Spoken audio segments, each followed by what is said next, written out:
দর্শক আপনাদেরকে স্বাগত জানাচ্ছি ২১শে বইমেলায় খবরের কাগজের বিশেষ আয়োজন লেখক আড্ডায়। আপনাদের সঙ্গে রয়েছি আজ আমি সারা জেরিন এবং আমার সঙ্গে রয়েছেন আজকে এক বিশেষ অতিথি কথা সাহিত্যিক সক্রিত নোমান।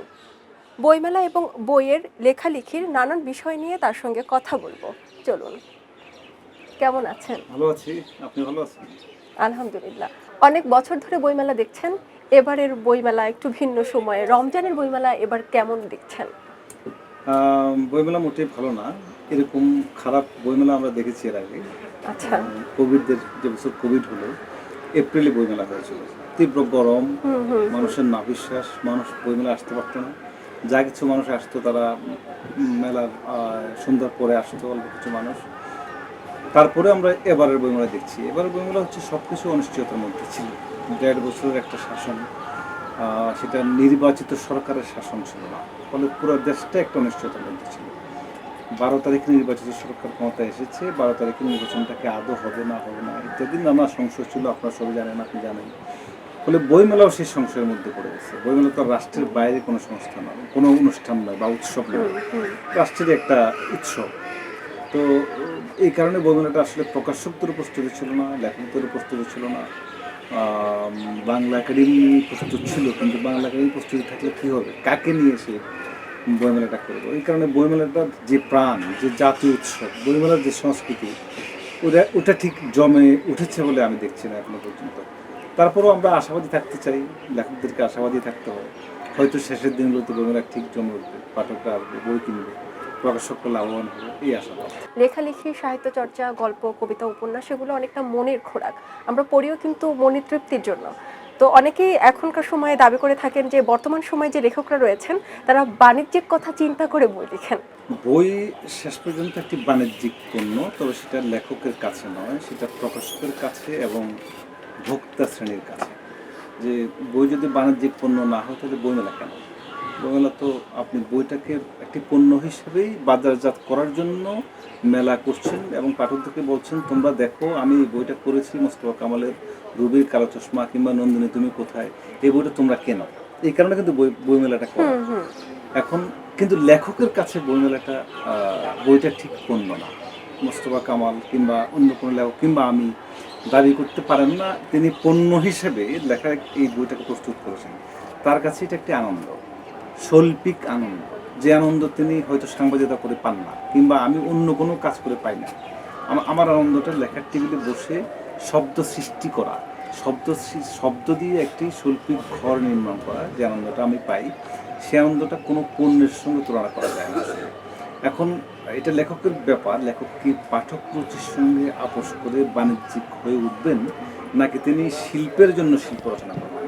মানে শিল্প একটা অন্যরকম একটি ব্যাপার, যেটা হচ্ছে কোনো কিছুকেই তোয়াক্কা করে না। ধরেন আপনি লেখক কখনোই পাঠক রুচির সঙ্গে আপোষ করে না, পৃথিবীর বড় বড় লেখকরা করে নাই। এবং কেউ যদি মনে করে আমি করবো, তিনি করতে পারেন। আবার কেউ যদি মনে করেন না আমি যে শিল্প সৃষ্টি করতে চাই সেই শিল্পটাই সৃষ্টি করব, পাঠক সেই শিল্পটাকে আবিষ্কার করবে, সেটা পাঠকের দায়, তিনি তা করতে পারেন। আমি কোনোটাকে দোষণীয় মনে করছি। আপনাদের সময় সাহিত্য চর্চা ভিন্ন রকম ছিল, তার আগে আরো ভিন্ন রকম ছিল। শুনেছি যে সে সময় মানুষ ধার নিয়ে বই পড়ত। বই এখনকার সময় যেরকম অনলাইনের বিভিন্ন মাধ্যম আছে, আমি ঘরে বসে দেশ বিদেশের নানান বই হাতে পেয়ে যাই, তখন কিন্তু একটা বই সংগ্রহ করা খুবই দুর্লভ ছিল, পাওয়া যেত না, এবং গ্রাম অঞ্চলে তো আরও না। তখন কিন্তু গ্রাম অঞ্চলের একটা বড় অংশের মানুষ কিন্তু বই পড়তেন পাঠ্য বইয়ের বাইরে। আর নতুন করে লেখকদের, বিভিন্ন ধরনের লেখকের সৃষ্টি হয়েছে, এই সময় কিন্তু সেই জিনিসটা চোখে পড়ে নাই। তরুণদের মধ্যে লেখকের যে সৃষ্টি ওইভাবে, এবং তাদের মধ্যে যে বই পড়ার প্রবণতা, সেটি একদমই নেই আগের তুলনায় 50, 60, 70, 80 দশকের তুলনায় এখন অনেক বেশি লেখক তৈরি হচ্ছেন এবং অনেক বেশি পাঠকও তৈরি হচ্ছেন। 80 দশকে মানুষের, 70 দশকে মানুষের হাতে কোনো কাজ ছিল না, রেডিও ছাড়া কোনো প্রচার মাধ্যম মানুষের হাতে ছিল না, বিনোদনের মাধ্যম ছিল। হাডুডু খেলতো, মাঠে গোল্লা ছুট খেলতো কিংবা ফুটবল খেলতো। তখন মানুষ বইও পড়তো পাশাপাশি, কিন্তু বই কার বই পড়তো? তো সেখানে কি গ্রামের মানুষের কাছে আর্নেস্ট হেমিংওয়ের বই, মার্কেজের বই কিংবা তলস্তয়ের বই যেত? হ্যাঁ, যেত না। বাংলাদেশের কিছু জনপ্রিয় লেখকের বই কিংবা সেই সময় শরৎচন্দ্র চট্টোপাধ্যায় থেকে যারা জনপ্রিয় লেখক ছিলেন, সুনীল শীর্ষেন্দু একসময় খুব জনপ্রিয় ছিলেন বাংলাদেশে, এখনও আছেন, তাদের বই পড়তেন। তাদের একটা নির্দিষ্ট শ্রেণী, তারা খুব বড় শ্রেণী না।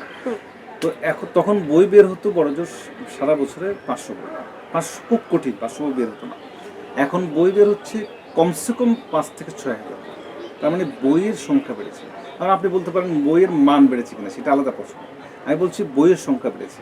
তো 80-র দশকে আপনি যদি লেখকের সংখ্যা হিসাব করেন, আপনি দেখবেন সব মিলিয়ে সারা দেশে লেখক 100 জনের বেশি পাবেন না, কিংবা 500 জনের বেশি পাবেন না। এখন একটা জেলাতেই আপনি 100 লেখক পাবেন। ঢাকা শহরে কমসে কম 2,000 লেখক পাবেন, চিটাগাং শহরে কমসে কম 1,500 লেখক পাবেন, সিলেটে এরকম লেখক পাওয়া যাবে। একই সঙ্গে লেখকের সংখ্যা বেড়েছে, বাড়ছে, পাঠকের সংখ্যা বেড়েছে, বাড়ছে, বইমেলার বইয়ের সংখ্যা বেড়েছে, ভবিষ্যতে আরও বাড়বে। এখন প্রশ্ন হচ্ছে যে পরিমাণ বাড়ার কথা ছিল সেই পরিমাণ বেড়েছে কিনা। না, সেই পরিমাণ বাড়েনি, কারণ জনসংখ্যা 18 কোটি। 18 কোটি জনসংখ্যার মধ্যে কমসে কম এখানে বই প্রকাশ হওয়ার কথা ছিল ধরেন 40,000 বা 50,000 বই প্রকাশ হতো। আপনি কানাডায় দেখবেন, কানাডা তো একটি অল্প মানুষের দেশ, সেখানে কত লক্ষ বই প্রতি বছর প্রকাশ হতো। হ্যাঁ, বাংলাদেশে 18 কোটি মানুষের দেশে অত হাজার বই কিন্তু প্রকাশিত হচ্ছে না, ওইরকম লেখক হচ্ছে না। জনসংখ্যার অনুপাতে লেখক বাড়া উচিত, পাঠক বাড়া উচিত, প্রকাশকও বাড়া উচিত, এবং বইয়ের সংখ্যা বাড়া উচিত। আমি এইভাবে দেখি ব্যাপারটা। কিন্তু তাদের লেখার মান নিয়েও প্রশ্ন উঠছে। নিশ্চয়ই মান, এটা হচ্ছে যে নিজের ব্যাপার। এটা আসলে মান কোন লাইনে তিনি হাঁটবেন, তিনি কি যা ইচ্ছা তাই লিখে বাজারে ছেড়ে দিবেন কিনা, নাকি সত্যিকার তিনি শিল্প সৃষ্টি করতে চান, এটা খুব জরুরি। মানহীন মানসম্পন্ন লেখক যে বাংলাদেশে একেবারেই না তা না, কিন্তু অনেক অনেক লেখক আছে। আমরা যদি 70, 80, 90, 0 দশক, দ্বিতীয় দশক, তৃতীয় দশক, এখন তো অনেক ভালো ভালো লেখক মানসম্পন্ন, সত্যিকার মানসম্পন্ন উপন্যাস এবং ছোট গল্প লিখছেন, কবিতাও লিখছেন। আমরা এই চর্চার মধ্য দিয়ে তারা একটা জায়গায় যাবে, তাদেরকে দেখে আরও নতুন প্রজন্ম আসবে, লেখালেখি করতে আসবে।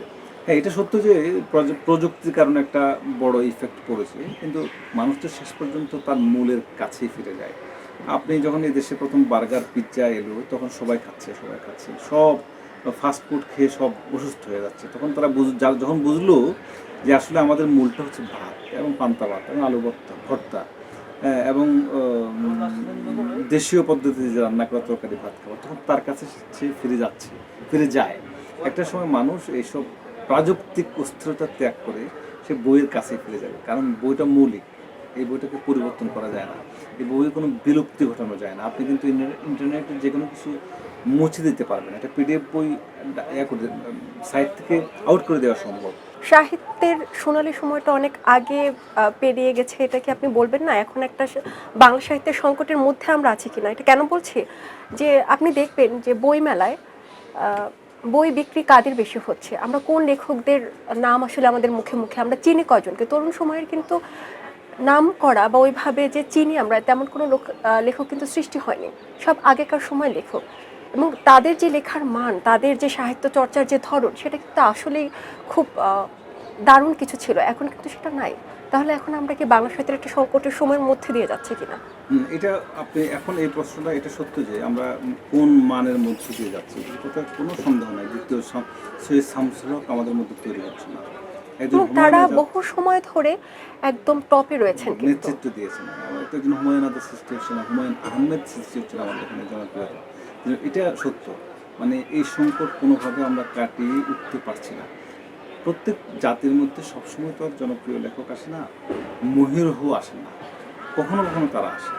যেমন আপনি লাতিন লেখকদের মধ্যে দেখবেন, সবসময় কি হোসে সারামাগো এসেছে, সবসময় কি মার্কেজ এসেছে, সবসময় কি হোর্হে লুই বোর্হেস এসেছে, না আসেনি। চীনের মোহিয়ান কি সারা জীবন, মানে কয়েক শতাব্দী ধরে মোহিয়ানের জন্ম হয়েছে, কিংবা মুরাকামির জন্ম হয়েছে জাপানে, তাদের লেখা নিয়ে এখনো গবেষণা হচ্ছে। তারা মুরাকামি তো এখনো জীবিত। এই মুরাকামির জন্য অপেক্ষা করতে হয়েছে কয়েক শতাব্দী, একজন মোহিয়ানের জন্য অপেক্ষা করতে হয়েছে চীনকে কয়েক শতাব্দী।